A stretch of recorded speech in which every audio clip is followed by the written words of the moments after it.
Salut tout le monde, c'est le printemps, le soleil revient, les arbres fleurissent, on est content, mais on est encore plus content avec l'arrivée de la LST 128. Alors, dans cette nouvelle LST, qu'est-ce qu'on a de beau? Premier article, hyper pratique pour vos applications, comment faire des tris personnalisés dans un chantable. Alors, le chantable, vous l'utilisez tous dans toutes vos applis. Alors, dans quel cas utiliser le tri personnalisé? Tout simplement quand le tri automatique ne vous convient pas. Par exemple, c'est le cas quand vous voulez trier sur une partie du contenu de la colonne. Vous le voyez là, la colonne client contient la civilité, plus le nom, plus le prénom. Alors, en visualisation, c'est plus sympa que des colonnes séparées. Mais on est d'accord que le tri ne doit pas se faire sur la civilité, mais sur le nom. Du coup, on utilise le tri personnalisé. Dans cet article, on vous explique comment le faire. Et ça va plaire à vos utilisateurs. Et puis bien sûr, pour que vous puissiez le réutiliser facilement, on vous fournit une collection de procédures. Vous l'importez dans votre projet et c'est réglé. Deuxième sujet, alors, vous le savez, Windows 11 est sorti il y a quelques mois maintenant, avec des transformations en termes d'UI pour un look plus aéré, épuré, moderne, bref, plus design. Vos applications auront ce même look, même sous Windows 10. Cet article, c'est 4 pages avec des détails, des règles à respecter, des modèles de champ livrés pour que vos applications aient un look tendance. Avec un menu latéral, des combos aérés, les nouveaux menus contextuels, etc. Ensuite, comment anticiper les pannes matérielles grâce à la technologie Smart? La technologie Smart, c'est une techno qui est utilisée par des fabricants de disques durs. Elle permet de suivre l'état d'usure des disques durs et donc d'anticiper les pannes. Cet article vous explique pas à pas comment créer un contrôle dans le robot de surveillance pour surveiller un disque dur. Vous pouvez donc anticiper les pannes, éviter les pertes de données et éviter d'avoir une rupture d'activité. C'est fabuleux, non? En plus, dans l'article, tout est détaillé pour activer les infos Smart et permettre leur accès à distance, sous Windows et sous Linux. Laissez-vous guider et vos infras seront plus sécurisées. Ensuite, optimisez la localisation de vos applications grâce à la nouvelle technologie des messages multilangues. Alors en version 27, les messages multilangues de vos applications ont évolué. Vous pouvez maintenant facilement les partager entre plusieurs projets. Dans cet article, tout est expliqué. Comment passer vers le nouveau format, comment les utiliser, vous avez tous les détails. Page suivante, vous nous en avez beaucoup parlé, et c'est normal parce que c'est une des grosses nouveautés de la version 27, le champ diagramme.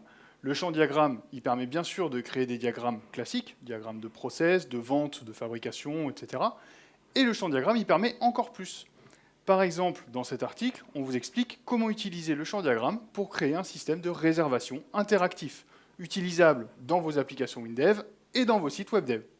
Étape par étape, la création du plan, l'interaction avec l'utilisateur, tout est détaillé. Autre super nouveauté qu'on vous présente pour WebDev, les pages en mode session référençable. Comment faire la transition entre un site AWP et un site en mode session référençable. 6 étapes, de la case à cocher dans la description du projet au point particulier à vérifier, comme le code de construction des URL. En quelques minutes seulement, vous passez vos sites AWP en session référençable, pour plus de rapidité, une facilité de programmation et plus de sécurité. L'article suivant vous montre comment avoir des interfaces mobiles modernes. Le swipe, le pull to refresh, ça vous dit quelque chose? L'article vous présente les gestures intégrées, mais aussi les champs et les options de menu à privilégier. Vous aurez ainsi une UX mobile et un UI actuel. Et je vous le garantis, toutes les applications mobiles d'aujourd'hui en possèdent. Donc regardez cet article et mettez-les dans vos applis. Allez, ensuite on a quoi? Un article sur l'UAC et les installs. Alors l'UAC, c'est pour User Account Control. C'est une fonctionnalité de sécurité qui s'affiche lorsque vous exécutez une application qui nécessite des droits d'administrateur, ou alors que vous souhaitez modifier des paramètres importants, par exemple. L'article il vous présente en détail comment créer des installations qui ne déclenchent pas cette UAC. Tous vos utilisateurs peuvent installer et mettre à jour vos applications sans aucune intervention extérieure. Pratique. Article très intéressant aussi, comment intégrer facilement les API d'Office 365 dans son application. Vous pourrez accéder aux contacts et au calendrier par programmation. OAuth, JSON, 4 étapes et vous partagez les données avec Office 365. Et pour l'intégrer dans vos applications, 2 classes à importer. Et c'est tout. Autre exemple de cette LST 128, les WebSockets. Qu'est-ce que c'est et comment ça marche? Alors les WebSockets, ça vous permet de recevoir les données uniquement quand vous en avez besoin. Plus besoin d'aller régulièrement voir si les données ont changé. Le serveur vous prévient au moment où elles changent. C'est super utile pour des applications de chat, des tableaux de bord statistiques, etc. L'utilisation de WebSocket est utile dans plein de domaines et l'exemple vous explique tout en détail. Comment envoyer un message, réceptionner un message, etc. Avec cet article, l'utilisation des WebSockets n'aura plus de secret pour vous. Et en plus, pour débugger efficacement ces WebSockets, la boîte à outils des développeurs, dans cette LST 128, c'est l'outil Wireshark qui est expliqué. Alors cet outil, il permet de capturer des trames réseau, extrêmement pratique pour débugger les échanges réseau, notamment les WebSockets, mais pas que. Vous avez également une autre superbe nouveauté de la version 27 qui est expliquée ici et qui va tous vous intéresser. Et ça, c'est les rubriques de type mot de passe. Ça, c'est génial. Sans rien coder, vos mots de passe sont complètement sécurisés.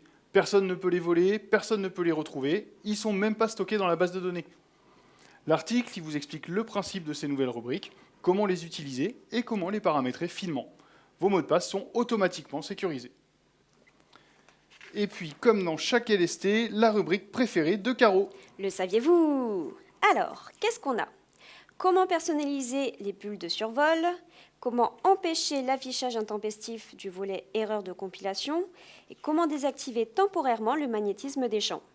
On apprend toujours plein de choses avec cet LST. Et ouais, c'est fait pour ça. Bah tiens d'ailleurs, l'article suivant, toujours sur les contacts, mais cette fois sur les contacts Google. Comment accéder aux contacts Google? 4 étapes, un peu de Hot, un peu de JSON, du W-langage, et vous interfacez vos applications avec les contacts de Google. Avec cet article, tout devient simple. Alors, je sais pas toi Marc, mais moi j'ai tendance à faire beaucoup de photos avec mon téléphone. Et en plus, avec les téléphones d'aujourd'hui, ça fait de belles photos.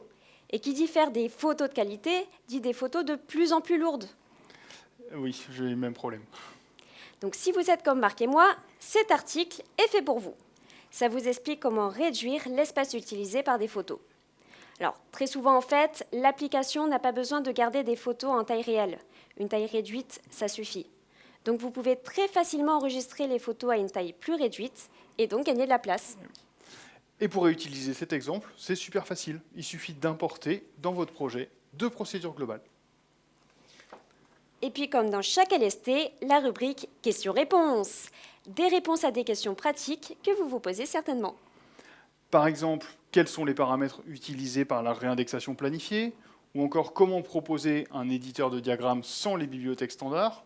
Ou encore comment supprimer la limite de 255 caractères pour les chemins de fichiers dans Windows? Ah mais il y en a encore? Le sujet trop bien en plus. Intelligence artificielle, comment faire de la détection en temps réel dans une vidéo. Grâce à cet exemple, vous intégrez de l'IA dans vos applis. Vous pouvez l'utiliser pour un calcul d'affluence, pour classer vos photos, pour de la sécurité et plein d'autres domaines. Tout est expliqué dans l'exemple.